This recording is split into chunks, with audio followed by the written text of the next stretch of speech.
Pesan saya untuk teman-teman yang mau berproses atau sedang berproses ke Polandia, mungkin lebih baiknya kita berpikir 1000 kali. Maksudnya, jika kita tidak ada masalah di Jakarta untuk pengajuan visa, lebih baik kita berproses di negara kita sendiri, karena untuk berproses di negara orang ke negara tujuan berikutnya itu nggak semudah seperti apa yang kita bayangkan. Kan sudah cukup banyak pengalaman-pengalaman dari pendahulu-pendahulunya, termasuk kita ini. Hendaknya apa yang kita alami menjadi pelajaran lah bagi teman-teman semua ataupun calon-calon pekerja yang mau ke Turki.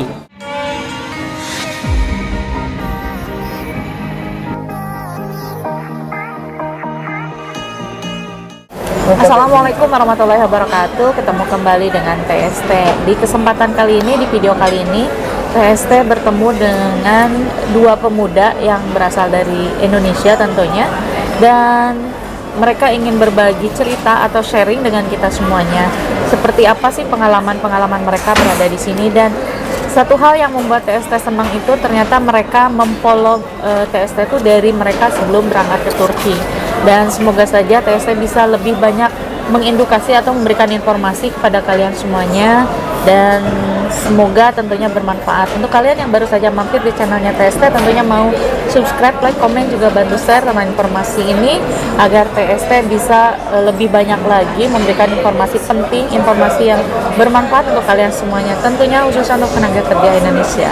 Seperti apa dan siapa mereka yang sekarang sudah berada dengan TST, kita akan berbincang-bincang langsung dengan mereka. Jangan kemana-mana, TST akan kembali untuk kalian semuanya. Nah, ini TST, inilah teman-teman kita yang ingin sharing dengan kita semuanya mengenai pengalaman-pengalaman mereka, bagaimana mereka datang ke sini. Jadi tolong dilihat, dipelajari, semoga ini bisa bermanfaat untuk kalian semuanya. Selamat malam. Perkenalkan, nama saya Yusak dari Malang, Jawa Timur. Dan di sebelah saya ada teman saya. Saya Sahid dari Sumbawa.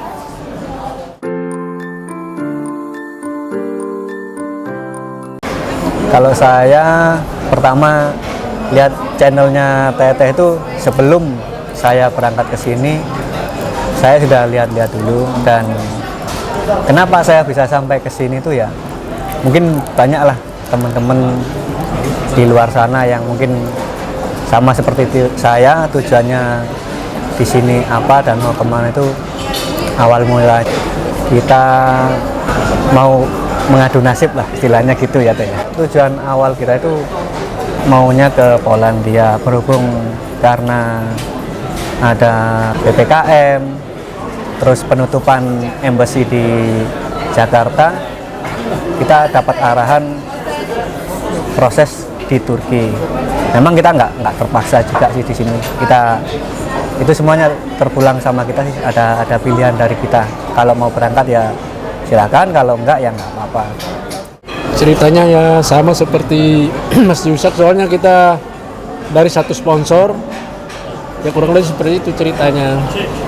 Ya awalnya sih memang saya sempat ragu juga sebenarnya sih, sempat debat-debat kecil juga sih sama pihak sponsor atau PP, cuman gimana lah, mereka kan jelas lebih tahu lah begitu kan. Kita juga kan belum punya banyak referensi lah yang kita dapatkan dari sini, walaupun sebelumnya kita udah ngelihat atau menyimak beberapa video dari Teteh Sari itu, tapi kan belum bisa banyak berhubungan langsung lah, kita cuma nyimak aja kan. Tapi alhamdulillah sekarang udah bisa ketemu langsung sama Teteh Sari, itu ya semuanya lebih jelas lah. Apa yang kita bayangkan dari sana itu ternyata tidak seindah yang dibayangkan itulah, apalagi seperti yang diceritain pihak sponsor atau ya PT lah di sana kan. Ya intinya kita walaupun sedikit nggak setuju gitu kan, akhirnya juga tetap setuju, soalnya kan gimana pun kita kan tetap mengikuti apapun program dari PT ataupun sponsor kita itu kan.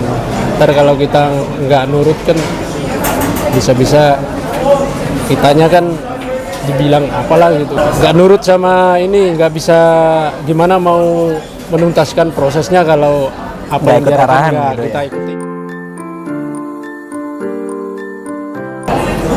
Kalau saya diarahkan ke sini tuh dengan janji sebelum kita berangkat ke sini tuh kita ditempatkan di satu pabrik dengan fasilitas yang sudah layak, dan dengan ini maksudnya izin tinggal kita semuanya diuruskan sesuai dengan peraturan yang ada di sini. Tapi pada kenyataannya ternyata kita sesampai di sini semuanya berbalik arah dan nggak sesuai dengan apa yang dijanjikan sebelumnya. Ya memang kurang lebih seperti itu. Intinya sih adanya, kalau kata sponsor kita di sana ataupun PT kita itu, dari mereka itu punya beberapa planning gitu kan, ataupun pilihan untuk yang bisa diambil kalau kedepannya itu sewaktu-waktu ada perubahan dari pihak kedutaan lah, terutama di sana katanya yang sulit mengeluarkan visa itu. Mereka merancang beberapa opsi lah. Salah satunya mereka mau tetap memperjuangkan seperti prosedur aslinya, yaitu tetap mengusahakan visa di Jakarta, di Kedutaan Polandia Jakarta. Terus kalau ternyata di Jakarta gagal, maka opsi mereka akan mengambil katanya itu plan B gitu, yaitu akan berangkat ke Turki untuk mengurus visa di Turki, gitu katanya. Ya, planning mereka. Jadi atas dasar itulah makanya kita bisa berada di sini. Walaupun tidak semua planning itu bisa diikuti oleh semua, tapi intinya ini semua sudah ada rancangan dari pihak sponsor ataupun PT. Jadi gitu, bukan begitu. Kita di sini atas prakasar, ya arahan yang jelas, arahan dari PT, mengikuti planning mereka semua. Soalnya kan kita udah sepakat apapun kan kita ikut gitu arahan PT. Soalnya kan untuk mencapai tujuan tentunya kita harus mengikuti apapun arahan mereka kan gitu. Yang dijanjiin sih saya sih nggak bilang benar-benar janji ya, intinya memberi harapan gitulah. Terutama yang kita harapkan saat itu kan masalah job yang pertama, terus masalah visa, terus masalah apalah yang menjadi sesuatu yang akan kita hadapi di sana, gimana mengatasinya gitu kan. Ya saat itu sih kita udah banyak bicara, apapun yang terjadi di sana kita tetap memantau, kita tetap membantu, kita akan tetap mengawal lah itu. Soalnya di sana kita juga ada tim yang akan mengurus semuanya kan begitu.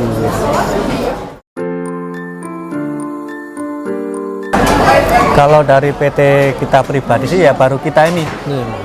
Rombongan kita yang pertama berangkat ke sini. Kalau dari PT kita 8 orang ya? 8 digabung dengan rombongan dari lain, jadinya 16 orang dalam satu penerbangan itu. Kita datang di sini tanggal 30 Desember. Dari satu PT ini yang rombongan kita tinggal saya ada 5 orang. 3 orang udah nggak kuat. Memang dari awal mereka udah langsung wah ini benar-benar ini udah nggak benar ini. Udah berat merasakan sistem kerja yang di sini dengan gaji yang segitu, ternyata untuk biaya hidup kita di sini tuh masih belum mencukupi. Harapan saya sih mungkin sebelum dari batas waktu yang ditentukan, yang dijanjikan sama PT kita, yaitu antara 2, 3, atau 4 bulan, semuanya itu harus sudah terrealisasi. Kalau memang sudah nggak ada jalan, nggak ada titik terangnya di sini, kita nggak ada perjuangan lagi untuk meneruskan proses kita di sini. Intinya dalam tanda kurungnya, kalau memang proses kita di sini nggak bisa, kita mau ada pertanggungjawaban dari PT itu gimana baiknya, gitu saja. Saya sih seperti yang saya bilang tadi, saya sebagai orang yang ingin bekerja sama dengan pihak PT sponsor ya, tetap terus mengharapkan kelanjutan yang baik. Makanya saya kesini itu benar-benar saya menyelesaikan kewajiban saya untuk menjalani apa-apa yang menjadi arahan ataupun program dari sponsor. Sehingga setelah itu saya tentunya menuntut hak saya gitu. Yang penting saya menyelesaikan semua kewajiban saya, habis itu saya menuntut hak saya, dan menuntut juga kewajiban dari pihak PT atau sponsor, terutama kan tujuan kita mau ke Polandia, ya harus bisa mereka realisasikan. Saya kesini kan dalam rangka untuk memperjuangkan untuk mendapatkan visa ke Polandia yang seperti yang direncanakan sama PT itu kan. Jadi saya di sini benar-benar bertahan, memperjuangkan walaupun berat gitu, menyelesaikan kewajiban saya. Jadi saya sementara ini memang belum bisa menuntut apa-apa ke pihak PT saya.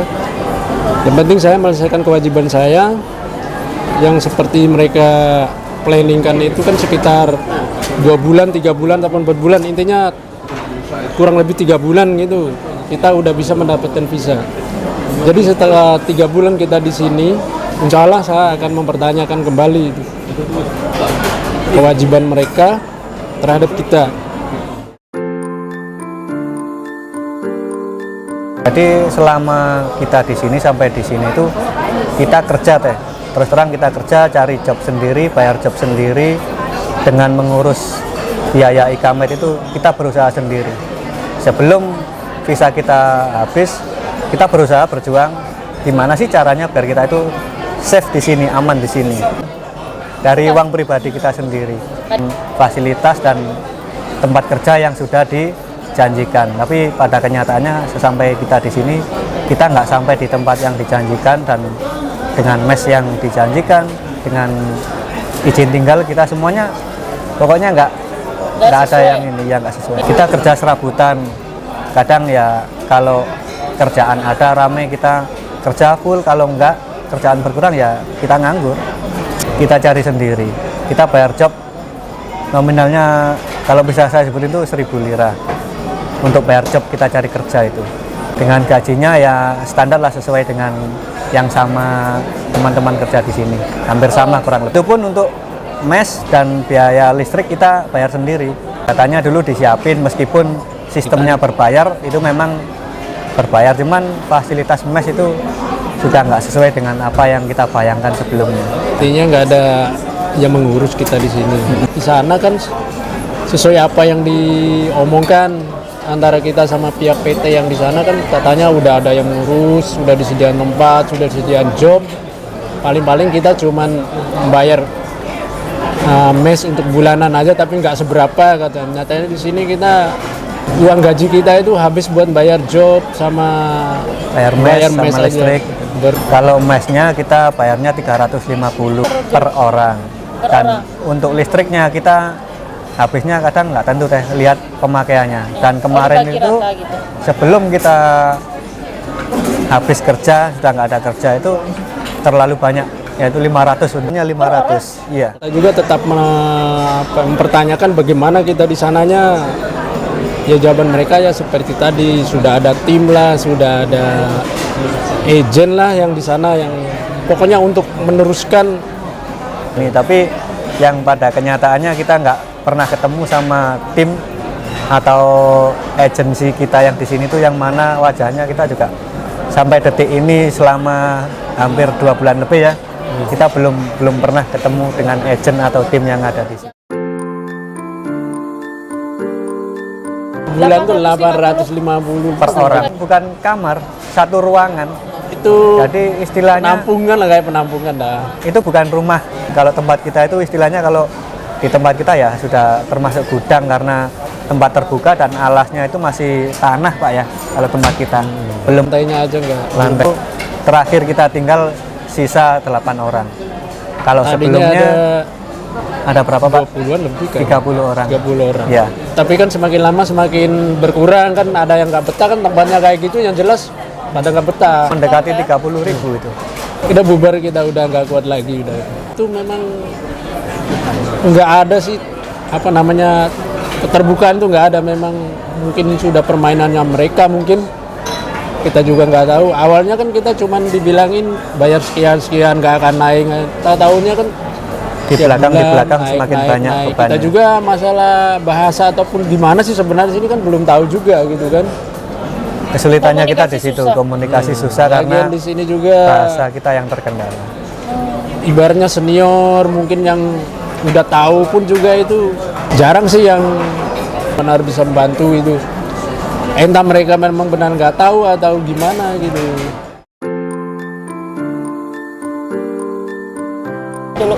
Pesan saya sih untuk teman-teman yang ada di Indonesia untuk lebih hati-hati dan lebih teliti lagi untuk mempelajari semua proses yang akan dijalankan.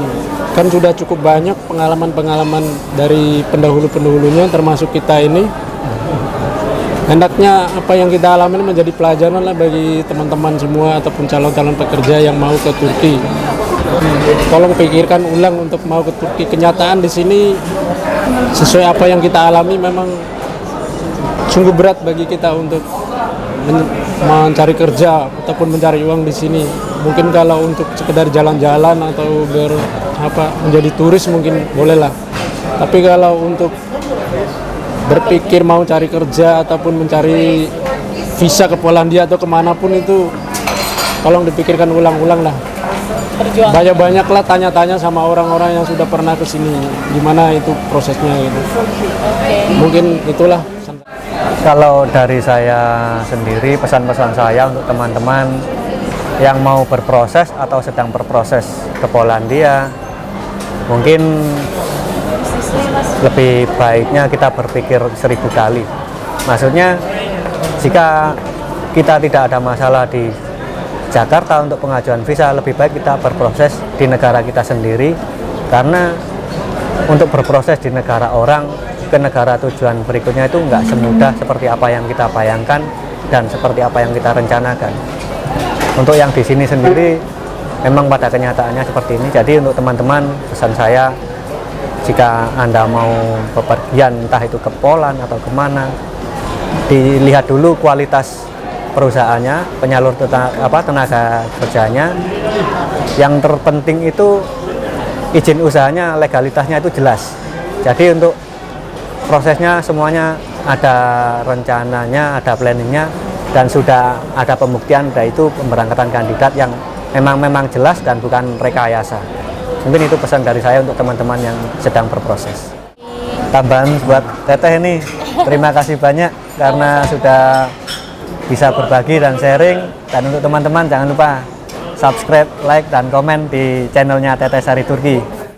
Jadi teman-teman semua, itulah tadi bincang-bincang TST dengan beberapa pemuda Indonesia yang prosesnya tidak jauh beda dengan yang sebelum-sebelumnya. Dan sebetulnya kasus seperti ini tuh banyak banget di Turki sekarang, dan sudah beberapa kasus yang sudah naik ke media sosialnya yang berada di Indonesia. Jadi kasus ini atau permasalahan ini sebetulnya banyak terjadi kepada pemuda-pemuda Indonesia yang ingin merubah nasibnya ke negara lain. Tetapi karena satu dan lain hal, tujuan awalnya justru bukan ke Turki tapi ke negara lain. Tetapi tidak tahu kenapa informasi yang disampaikan seperti apa, mereka ternyata harus ke Turki dulu dan akan memproses ke negara lain, misalkan ke Polandia.